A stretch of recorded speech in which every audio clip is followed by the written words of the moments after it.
Hi, it's Jennifer from Kitchen Cooking once again with you this week. As you can see, I'm using cognac again because, as I'm sure you all know, Saturday, hi Gary, welcome. Saturday is the Derby. Derby day, yay! See, I've got my hat, I'm all ready, just like I promised. I've got the roses because it is the run for the roses, the fastest 2 minutes in sports. It's all about horses. Have you picked your horse? I haven't. Not yet. Anyway, so the Derby is on Saturday, and I am going to be making a mint julep, but unlike the standard mint julep, which is made with bourbon, I am using cognac and peach brandy today. So, shall we get started? I'm very excited. You are going to start with, if you are going to be making a mint julep, the absolute number one thing you must have, actually there are two things you have to have. You have to have your silver cup, you have to have your mint, and most people would say to you, you have to have bourbon. Haha! That's not necessarily true. The classic mint julep is made with bourbon, absolutely, but there are numerous that are not made with bourbon. They are made with brandy or cognac or you name it and you can make it. They're made with rum. Some of them are made with rum. And these are all classic mint juleps dating back to the 20s or even before the 20s. So today's cocktail, as I said, is coming from Charles H. Baker. And it is going to be made with cognac and, since peaches are in season, peach brandy. Ooh, can't wait. So I have my silver cup. You are going to start with a teaspoon of sugar. 1 teaspoon of sugar. Drop that into your silver cup. I want to make sure you guys can see this. There we go. Here we go. Move this back a little. There's the silver cup. You are going to pour a little bit of water in there and stir it up so that it is all combined nicely. You want to make sure that the water and the sugar are combined very nicely into a nice sort of syrup until the sugar is completely dissolved.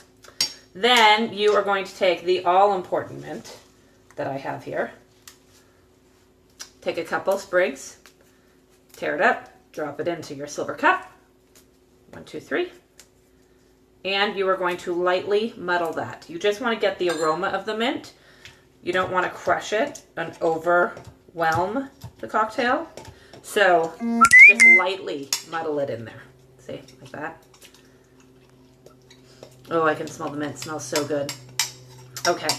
Then you are going to add the crushed ice. Now, you can get crushed ice, you can buy shaved ice, but in case you're having a really tough day, there's nothing better than the mallet and the bag. I've used this numerous times before, as I'm sure you've seen.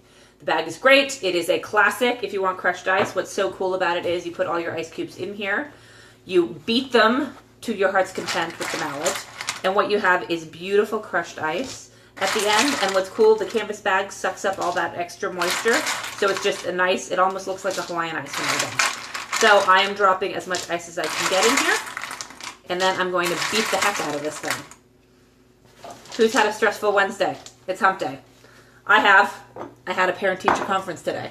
It went well, but you know, you're always a little stressed when you go to those. Anyway, I'm ready to take out all of my aggression.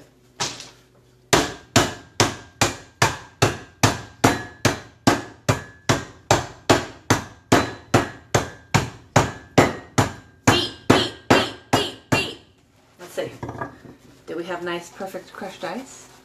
Not quite yet. Let's go again. Round it out.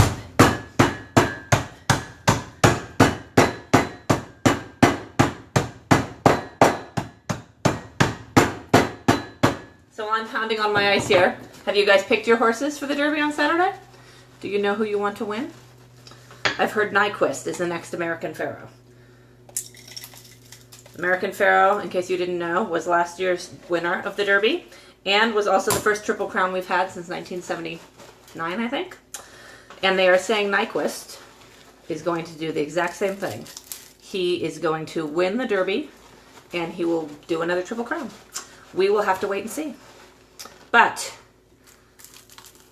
place your bets now, because you know the closer you get, the worse the odds are going to be. Okay.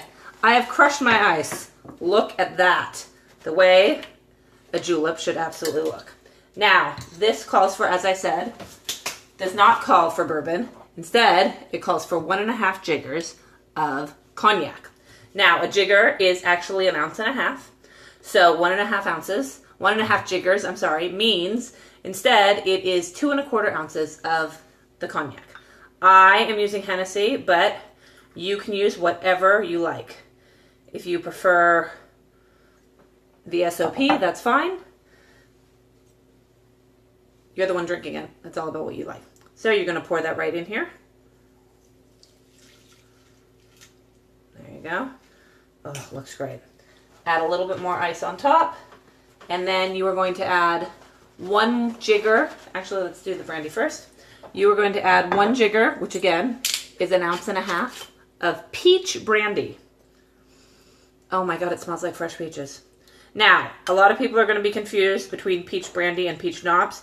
I am here to tell you there is a significant difference. Do not, under any circumstances, use peach schnapps. Peach schnapps is pretty much just a liqueur, a peach liqueur with peach flavoring.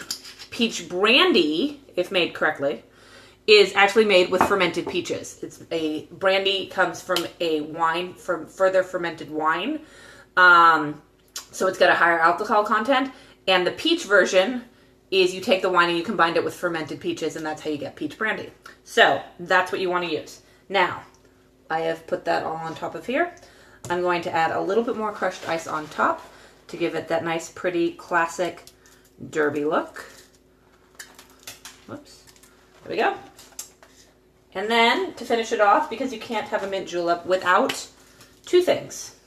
You need a sprig of mint as your garnish. Absolutely cannot have a mint julep without a sprig of mint.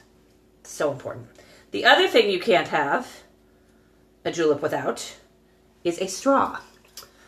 Here's a little bit of trivia for you. Believe it or not, the straw supposedly was invented back in the late 1800s, specifically so that you could sip mint juleps.